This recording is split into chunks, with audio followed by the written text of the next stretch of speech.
താമരശ്ശേരി ചുരം വ്യൂ പോയിന്റിൽ റോഡിലേക്ക് മണ്ണും കല്ലും ഇടിഞ്ഞു വീണു. ഇത് നീക്കം ചെയ്യാനുള്ള ശ്രമം ത്വരിതഗതിയിൽ അവിടെ നടക്കുകയാണെന്നാണ് ഞങ്ങളുടെ പ്രതിനിധി വയനാട്ടിൽ നിന്ന് റിപ്പോർട്ട് ചെയ്യുന്നത്.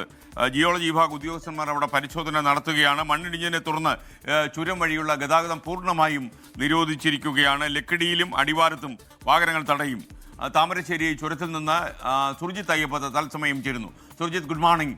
യഥാർത്ഥത്തിൽ ഈ മണ്ണ് വീണതിൻ്റെ ദൃശ്യങ്ങളൊക്കെ കാണുമ്പോൾ കുറച്ച് കുഴപ്പം പിടിച്ച ഏരിയയാണെന്ന് മനസ്സിലാകുന്നു. എത്രമാത്രം തീവ്രമാണ് പ്രശ്നങ്ങൾ?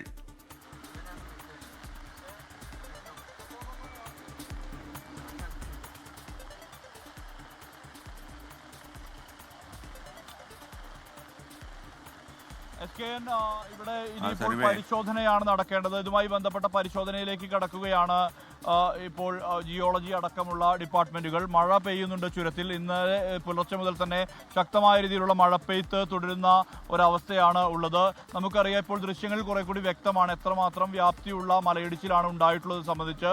മുകളിൽ ഏതാണ്ട് 75 മീറ്ററോളം ഉയരത്തിൽ നിന്ന് ഒരു പാറ തെന്നി താഴേക്ക് വരികയായിരുന്നു. അത് മുകളിൽ നിന്ന് താഴേക്ക് പതിക്കുമ്പോൾ അത് വലിയ രീതിയിൽ പാറക്കൂട്ടങ്ങൾ താഴേക്ക് വരുന്നൊരവസ്ഥയാണ് ഉണ്ടായത്. ഇത് സാധാരണഗതിയിൽ കാണുന്ന ഉരുണ്ട പാറകളല്ല. ഇത് പാളികൾ പോലെയുള്ള സ്ലേറ്റ് പാളികൾ പോലെയുള്ള പാറകളാണ് നമുക്കിപ്പോൾ കാണാൻ കഴിയുന്നത്. അത്തരത്തിൽ സ്ലേറ്റ് പാളികൾ പോലെയുള്ള വലിയ പാറകളുണ്ട്. അതായത് വൻ വലിപ്പമുള്ള പാറകളുണ്ട്. ആ പാറകളെല്ലാം തന്നെ പൊട്ടിച്ച് വേണം നീക്കാൻ. അതുകൊണ്ട് തന്നെ കൂറ്റൻ ഹിറ്റാച്ചി യന്ത്രങ്ങൾ ഉൾപ്പെടെ ഇവിടേക്ക് എത്തിച്ച ശേഷമാണ് മറ്റ് നടപടികളിലേക്ക് കടക്കുക. ഇതിനുശേഷം ഇതിൻ്റെ ഈ എത്രത്തോളം സ്റ്റെബിലിറ്റി ഉണ്ട് എന്ന് സംബന്ധിച്ചുള്ള ഒരു പരിശോധന നടക്കും. ആ പരിശോധനയ്ക്ക് ശേഷം മാത്രമാണ് ഗതാഗതത്തിന് പൂർണ്ണമായി ചുരം റോഡ് തുറന്നു കൊടുക്കുന്ന ഒരു സാഹചര്യം ഉണ്ടാവുകയുള്ളൂ. കാരണം ഇവിടെ ഇന്നലെ രാത്രി വരെ, അതായത് 10:30 വരെ ഗതാഗതത്തിന് ഉപയോഗിക്കുന്ന വിധത്തിൽ ആ തരത്തിലേക്ക് ഇത് മാറ്റിയിരുന്നു. അതായത് താഴേക്ക് പോകുന്ന വാഹനങ്ങളും കുടുങ്ങിക്കിടക്കുന്ന മുകളിലേക്കുള്ള വാഹനങ്ങളും പൂർണ്ണമായും ഗതാഗതം പുനഃസ്ഥാപിക്കുന്ന അവസ്ഥയിലേക്ക് ഇന്നലെ രാത്രി മാറ്റി. അതിനുശേഷമാണ് ചുരം പാത പൂർണ്ണമായും അടക്കുന്ന നില ഉണ്ടായിട്ടുള്ളത്. ഇന്ന് രാവിലെയും, അതായത് ആംബുലൻസ് മാത്രം ആണ് അയക്കുന്നത്. അതായത് എന്തെങ്കിലും തരത്തിലുള്ള ആംബുലൻസ് അവശ്യ സർവീസ് എന്നുള്ള തരത്തിൽ അതിന് മാത്രമാണ് താഴേക്ക് ചുരം കടന്നു പോകാൻ അനുവദിക്കുന്നത്. കുറ്റ്യാടി ചുരത്തിലടക്കം വലിയ ഗതാഗത കുരുക്കിപ്പോൾ അനുഭവപ്പെടുന്ന ഒരു സാഹചര്യമുണ്ട്.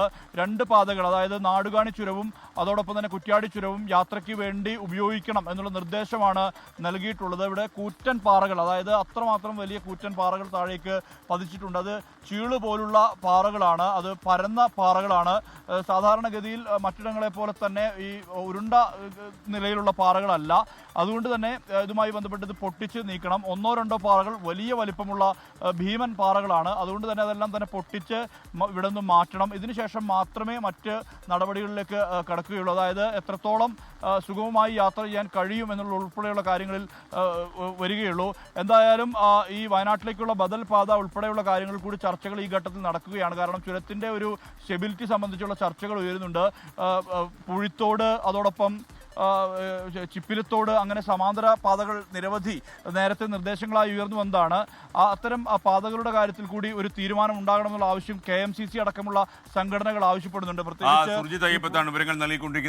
ലോകത്തെവിടെയായാലും ഏത് സമയത്തും 24 വാർത്തകളും ഓഗ്മെന്റഡ് റിയാലിറ്റി പാക്കേജുകളും എക്സ്പ്ലെയിനറുകളും വിശദമായി കാണാൻ ഞങ്ങളുടെ YouTube ചാനൽ നിങ്ങൾക്ക് സബ്സ്ക്രൈബ് ചെയ്യാം.